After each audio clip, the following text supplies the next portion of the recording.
Hello viewers, আসসালামু আলাইকুম। রূপা bright dental care থেকে চলে আসলাম। আজকে যে ভিডিওটা আপনারা দেখছেন, যে আপুটি অনেক দূর থেকে আসছে। কোথা থেকে আসছেন আপনি? 22 গাড়ি। 22 গাড়ি। এটা কোথায়? রায়পুরা থানা। রায়পুরা থানা? জি। হ্যাঁ, রায়পুরা থানা 22 গাড়ি। যাই হোক, আমি কখনো নাম শুনি না, রায়পুরার নাম শুনছি। যাই হোক, আপুর যে প্রবলেমটা সেটা দেখেন, যে দুই দাঁতের মাঝখানে কিন্তু অনেকেরই এই সমস্যাটা থাকে, এই যে ফেনামটা। হ্যাঁ, এইটা হচ্ছে অনেকের জন্মগত থাকে, যার কারণে কিন্তু এই দাঁতটা যখন পড়ে ওঠে তখন আর এই ফাঁকা স্পেসের এখানে দাঁতটা চাপে না, তখন এটা কিন্তু একদম ফাঁকাই থাকে, আর দাঁতের স্পেসটাও কিন্তু ফাঁকা হয়। অনেকে আমি একটা ভিডিওতে বলছিলাম যে ফাঁকাটা কেন হয়, এই রিজনের কোন কোন কারণে হতে পারে। এটা হচ্ছে একটা কারণ, যেটা হচ্ছে এই যে ফেনামটার কারণে অনেকের এটা ছোট থাকে, অনেকের এরকম শর্ট থাকে, অনেকের এরকম বড় থাকে। হ্যাঁ, তো এটারও কিন্তু সলিউশন আছে। আমরা এক্সরে করে যেটা মনে হয় যে এক্সরে করে এটা কেটে ফেলে তারপরে ব্রেসেস করে বা ফাঁকা দাঁতের কম্পোজিট ফিলিং করে ফাঁকা স্পেসটাকে রিমুভ করব। সো আপু কিন্তু একদিনের জন্য আজকে ট্রিটমেন্টটা করবে। তো আমরা এটা আগে সার্জারির মাধ্যমে কেটে ফেলে তারপরে হচ্ছে আমরা কম্পোজিট ফিলিং করে আপুর দাঁতটাকে সুন্দর করে দেব। আর আপনারা সাথেই থাকুন যে আমরা কিভাবে এই কাজটা করলাম খুব সহজভাবে। এটা কিন্তু কোনো রকম ব্যথা পেইন কিছুই লাগবে না। হ্যাঁ, তো দেখছেন যে কত বড় একটা ফেনাম, আর এটার কারণেই কিন্তু বেসিক্যালি আপুর দাঁতের মাঝখানাটা ফাঁকা হয়ে গেছে। হ্যালো ভিউয়ার্স, আমরা কিন্তু আপুর এই ফেনামটাকে সার্জারি করে উঠিয়ে ফেলেছি, কেটে ফেলছি। তো এখন এই 2 ঘন্টার পরে আপুর যখন ব্লিডিংটা অফ হয়ে গেছে তখন আমরা কাজ স্টার্ট করলাম ইনশাল্লাহ। এখন ফাঁকা দাঁতে ট্রিটমেন্টটা করবো, কম্পোজিট ফিলিংটা। তো দেখেন, সাথে থাকুন, যে কেমন হয় অবশ্যই সবাই কমেন্ট করে জানাবেন। হ্যালো ভিউয়ার্স, আমরা কিন্তু আপুর কাজটা কমপ্লিট করে চলে আসছি। দেখেন, এত বড় একটা জটিল কাজ, যেটা ইম্পসিবল, একদিনে করা সম্ভবই না কখনো, কিন্তু সেটাকে আমরা পসিবল করে দেখিয়েছি। এই কাজগুলোর ক্ষেত্রে কিন্তু সময় সাপেক্ষ, মানে 1 সপ্তাহ আগে এই ফেনামটা কেটে সার্জারি করে তারপর 1 সপ্তাহ পরে কাজটা করতে হয়, কিন্তু আমরা কিন্তু একদিনের ভিতরেই করে ফেলছি। কারণ হচ্ছে আপুর বাসাটা অনেক দূরে, ওখানে আসতে যাইতে প্রায় 2 দিন লাগে।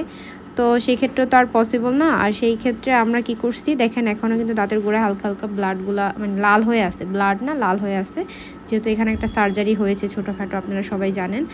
আর এই মাঝখানটা যে একটু গ্যাপ রাখার একটা রিজন আছে, কারণ হচ্ছে এখন যদি আমরা এই ফাঁকাটাকে বেশি ক্লোজ করে দিই তাহলে কিন্তু তার এখানে আবার অনেক রকমের সমস্যা হতে পারে, ফুলে উঠতে পারে। এখন এখানে কিন্তু আলো বাতাস বা মুখে লালাটা গেলে এই ঘাটা কিন্তু খুব আর্লি রিকভারি হবে।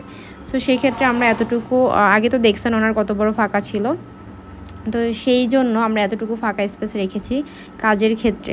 এখন আপুকে মাশাআল্লাহ ভালোই লাগতেছে, আগে অনেক বড় সমস্যা ছিল। আপু আপনি বলেন, এখন আপনার কাছে কেমন লাগতেছে? আলহামদুলিল্লাহ, অনেক ভালো লাগতেছে। ভালো লাগতেছে? আগে যে সমস্যাটা ছিল এখন কতটুকু আমরা ঠিক করতে পারছি কি? জি। আচ্ছা, আপনি কি এখন খুশি? হ্যাঁ, অনেক খুশি। আগে যে মাংসটা ছিল এটা নিয়ে কি সমস্যা হইতো আপনার? জিভা দিয়ে টাচ লাগলে উপরে উঠে যেত ডিমের মতো, তাই না? আচ্ছা, এখন আপনি কি চিনতে পারতেছেন নিজেকে নিজে আগে কিরকম ছিল, বা একদিনের ভিতরে 2 ঘন্টার ভিতরে এটা পসিবল হয়ে গেল? হ্যাঁ, এখন আমার কাছে অনেক ভালো লাগতেছে। ভালো লাগতেছে। সবার উদ্দেশ্যে কিছু বলে দেন, যে সবাই এখানে আসতে পারবে। সবাই এখানে আসতে পারবেন, এখানে ভালো সার্ভিস দেই। আচ্ছা, ঠিক আছে, থ্যাংক ইউ। দেখেন, আমরা কিন্তু এই 1 সপ্তাহ বা 2 সপ্তাহের কাজটাকে একদিনের ভিতরে কমপ্লিট করছি, বাকিটা আল্লাহ ভরসা ইনশাল্লাহ। আপুকে মেডিসিন দেবো, মেডিসিনগুলো খাওয়ার পরে আরও রিকভারি হয়ে যাবে। যতটুকু ফোলা আছে ওই উপরের অংশ, যে আপনারা সবাই জানেন যে এটা সার্জারি করে কেটে ফেলা হয়েছে, ওইটা কই? ওটা আপনার কাছে আছে যেটা কেটে ফেলছি? ওটা কি ফেলে দিচ্ছেন? আচ্ছা, যাই হোক। তো সো ভিউয়ার্স, আজকে এই পর্যন্তই। যাদের যে কোনো সমস্যা আছে দাঁতের, আমাদের উপরে দেওয়া নাম্বার হোয়াটসঅ্যাপ এই মতো দাঁতের ছবি পাঠাবেন। দেন হচ্ছে আসার দিন আগে সিরিয়াল দিয়ে আসবেন অবশ্যই। পরে অ্যামাউন্ট জেনে আপনারা ছবির মাধ্যমে তারপরে আমাদের এখানে আসবেন। আমাদের ঠিকানা ঢাকা মিরপুর 14 নম্বর, ইব্রাহিমপুর প্রাইমারি স্কুল রোড। আজকের জন্য এটাই খুবই জটিল একটা কাজ ছিল, আর আল্লাহর রহমতে আমরা সেটা সাকসেস করতে পেরেছি। যদি 1 সপ্তাহ পরে কাজটা করতাম তাহলে আরও ভালো হতো, কারণ এই ঘাটা শুকানোর পরে আমরা কাজটা শুরু করলে আর একটু ভালো হতো, বেটার হতো। যাই হোক, যা করেছি সব কিছু আল্লাহ ভরসা ইনশাল্লাহ, মাশাল্লাহ, যাই বলেন, সব মিলে একটা পারফেক্ট সলিউশন আপুকে দিতে পেরেছি। তো আপনারা সবাই তো দেখছেন যে আপুর প্রথম কন্ডিশনটা কেমন ছিল আর লাস্ট কন্ডিশনটা কীরকমের। তো সবাই ভালো থাকবে, সুস্থ থাকবেন। আল্লাহ হাফিজ।